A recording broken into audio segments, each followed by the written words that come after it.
പാകിസ്ഥാനിലെ ബലൂചിസ്ഥാൻ പ്രവിശ്യയിൽ കുട്ടികളെ കൊണ്ടുപോയ ഒരു സ്കൂൾ ബസിന് നേരെ ചാവേർ ബോംബാക്രമണം സംഭവിക്കുന്നു.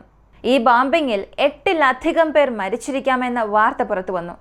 മാത്രവുമല്ല 38-ലധികം ആളുകൾക്ക് പരിക്കും സംഭവിച്ചു. ഇവരെല്ലാം കുട്ടികളെന്ന വാർത്തയാണ് ലോകം മുഴുവനിലുമുള്ള എല്ലാവരെയും ദുഃഖിപ്പിച്ചത്. ഇന്ത്യയിലുള്ള പ്രസ് ഒഫീഷ്യൽസ് മുതൽ ഇതിന്റെ ദുഃഖം അറിയിച്ചിട്ടുണ്ട്. അതായത് ഈ ഭീകരാക്രമണത്തിനെതിരെയുള്ള അവരുടെ അഭിപ്രായങ്ങൾ അറിയിച്ചു.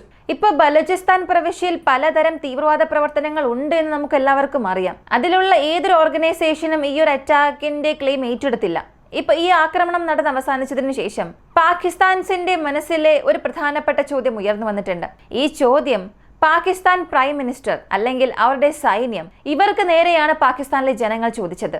ചോദ്യം ഇതാണ്: കാശ്മീരിൽ ഒരു ഭീകരവാദ ആക്രമണം നടന്നപ്പോൾ അതിന് കാരണം പാകിസ്ഥാൻസ് ആണെന്ന് ഇന്ത്യ പറഞ്ഞു, എന്നിട്ട് നമുക്ക് നേരെ ബോംബ് എറിഞ്ഞു.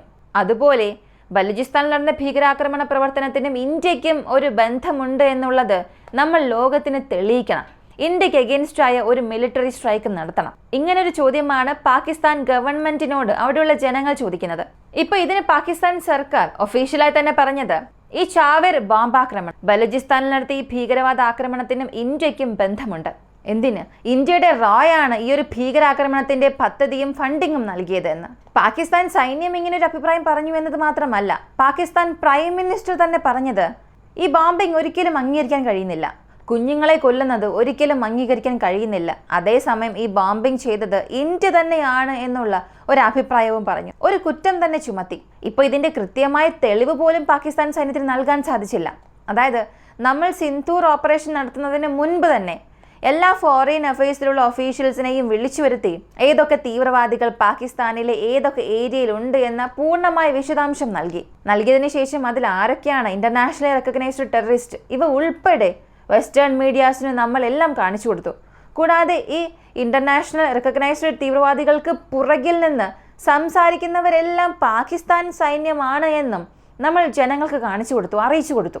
അപ്പോൾ ഒഫീഷ്യലായും അൺഒഫീഷ്യലായാലും പബ്ലിക്കിനായാലും എല്ലാം പ്രധാനപ്പെട്ട തെളിവുകളും നമ്മൾ നൽകി.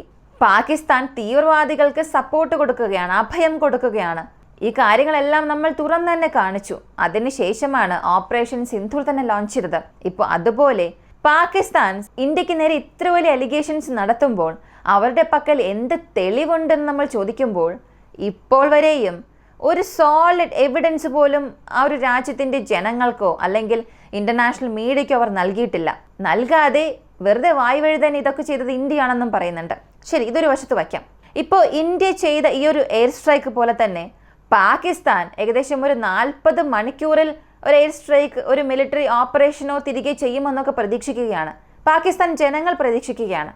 എന്നാൽ ഇപ്പോൾ പാകിസ്ഥാൻ സൈന്യത്തിന് ഇന്ത്യക്ക് എഗെയിൻസ്റ്റായി നമ്മൾ ചെയ്തതുപോലുള്ള ഒരു പ്രെസിഷൻ സ്ട്രൈക്ക് ചെയ്യാനേ കഴിയില്ല എന്നുള്ളത് എല്ലാവർക്കും അറിയാവുന്ന കാര്യമാണ്. കാരണം ഓപ്പറേഷൻ സിന്ധൂറിന് ശേഷം അവരും ഒരുപാട് കാര്യങ്ങൾക്ക് ശ്രമിച്ചു നോക്കി, ഒന്നും തന്നെ പ്രാവർത്തികമായില്ല.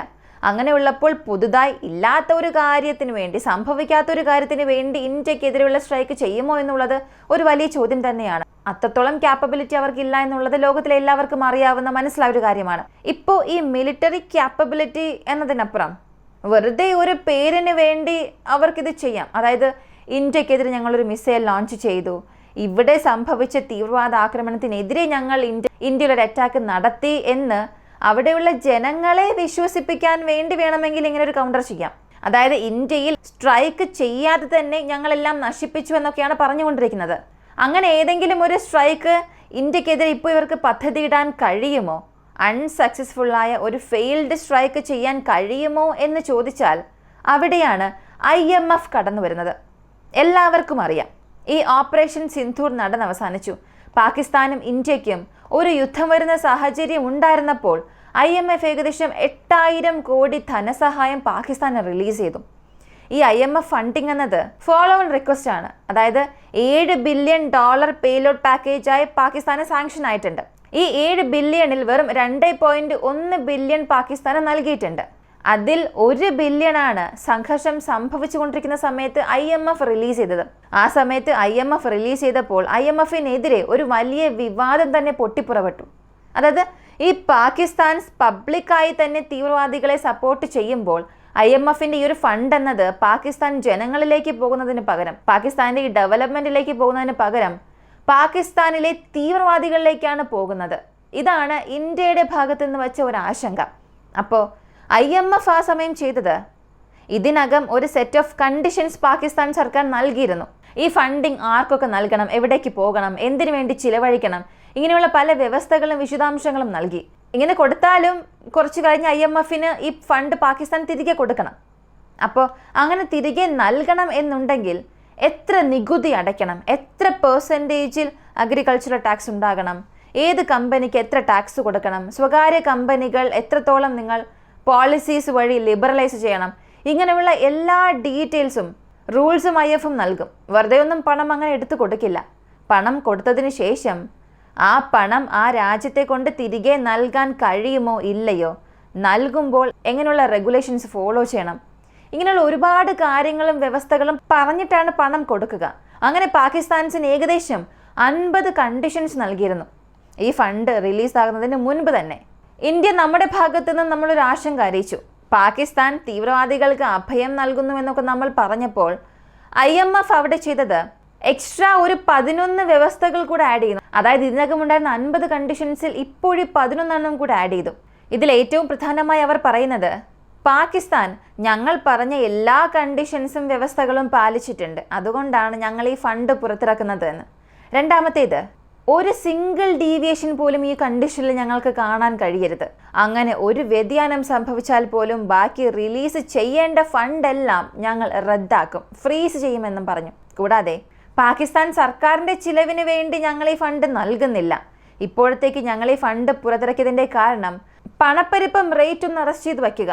അതായത് പാകിസ്ഥാൻ്റെ സെൻട്രൽ റിസർവ് ബാങ്കിൻ്റെ എസ്റ്റിമേഷൻ അനുസരിച്ച് പണപ്പെരുപ്പം 6 മുതൽ 7% കൊണ്ടുവരണം. അങ്ങനെ കൊണ്ടുവരണം എന്നതിന് വേണ്ടി ഞങ്ങൾ ഈ ഫണ്ട് റിലീസ് ചെയ്യുന്നു. അതല്ലാതെ പാകിസ്ഥാൻ ഗവൺമെൻറ് വ്യക്തിപരമായി ഈ ഫണ്ട് ഉപയോഗിക്കാനേ പാടില്ല. എന്തിനു വേണ്ടി ഈ പണം ചിലവാക്കണം എന്നുള്ളത് നിങ്ങൾക്ക് സ്വതന്ത്രമായി ചിന്തിച്ചെടുക്കാനുള്ള അവകാശം ഇല്ല. ഞങ്ങൾ പറഞ്ഞ കാര്യങ്ങൾക്ക് വേണ്ടി മാത്രമേ നിങ്ങൾ ഇത് ഉപയോഗിക്കാവൂ എന്ന് IMF പറഞ്ഞിട്ടുണ്ട്. കൂടാതെ IMF അഡീഷണലായി ഈ 11 വ്യവസ്ഥകൾ നൽകിയപ്പോൾ ഇന്ത്യൻ ഗവൺമെൻറ് അത് ആദരിച്ചു. അതിനൊരു പോസിറ്റീവ് റെസ്പോൺസ് തന്നെ ലഭിച്ചു. ഒഫീഷ്യലായി ഇന്ത്യൻ ഗവൺമെൻറ് പറഞ്ഞത്, ഞങ്ങളുടെ റിക്വസ്റ്റ് പരിഗണിച്ച് നിങ്ങൾ കണ്ടീഷൻസ് ആഡ് ചെയ്തത് ഞങ്ങൾക്ക് വലിയൊരു സാറ്റിസ്ഫാക്ഷൻ ലഭിച്ചു. അതേസമയം പാകിസ്ഥാന്റെ ഡെവലപ്മെന്റിന് ഫണ്ടിങ് പോകുന്നത് ഞങ്ങൾ എതിർക്കുന്നില്ല, അത് ഞങ്ങൾ ആദരിക്കുകയാണ് ചെയ്യുന്നത്. ആ രാജ്യത്തിലെ ജനങ്ങളുടെ സമ്പദ് വ്യവസ്ഥ ഉയർത്തുന്ന രീതിയിലുള്ള ഏതൊരു നടപടിയും ഞങ്ങൾ സ്വീകരിക്കും, എതിർക്കുകയില്ല. ഞങ്ങളുടെ ഒരേ ഒരു ആശങ്ക, നിങ്ങൾ നൽകുന്ന ഈ ഒരു 8000 കോടി അത് പാകിസ്ഥാൻ ഇന്ത്യ ഇവർക്കിടയിൽ ഒരു സംഘർഷം നടന്നുകൊണ്ടിരുന്നപ്പോൾ ഈ പണം വന്നു എന്നുള്ളത് മാത്രമാണ്.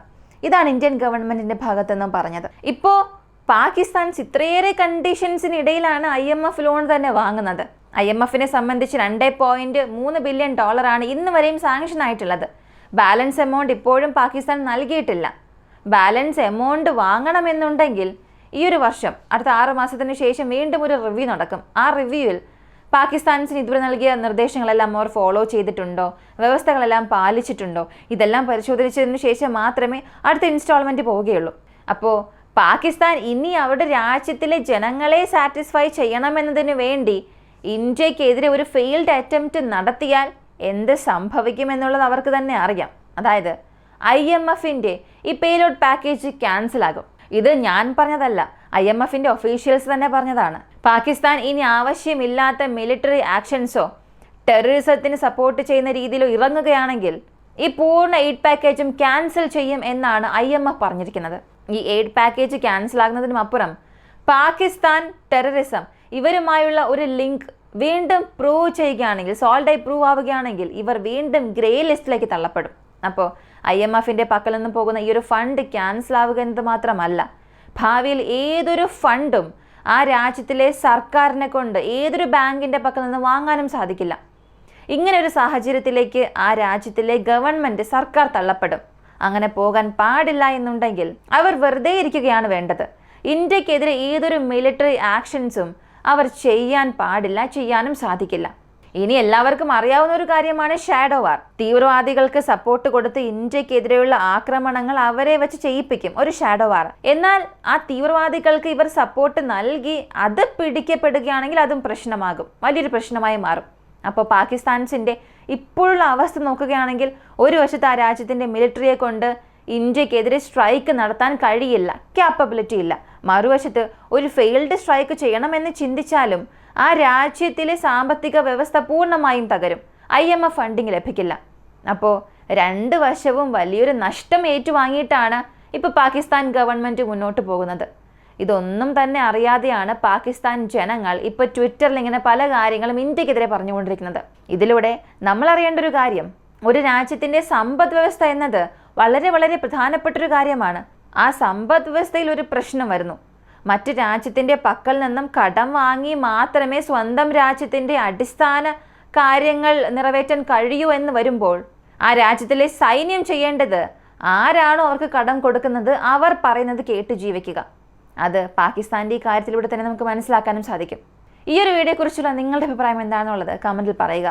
കൂടുതൽ അപ്ഡേറ്റ്സ് അറിയാനായി വോയിസ് ഓഫ് വിക്കി എന്ന നമ്മുടെ ഈ ചാനൽ സബ്സ്ക്രൈബ് ചെയ്യുക. മറ്റൊരു വീഡിയോയുമായി വീണ്ടും കാണാം.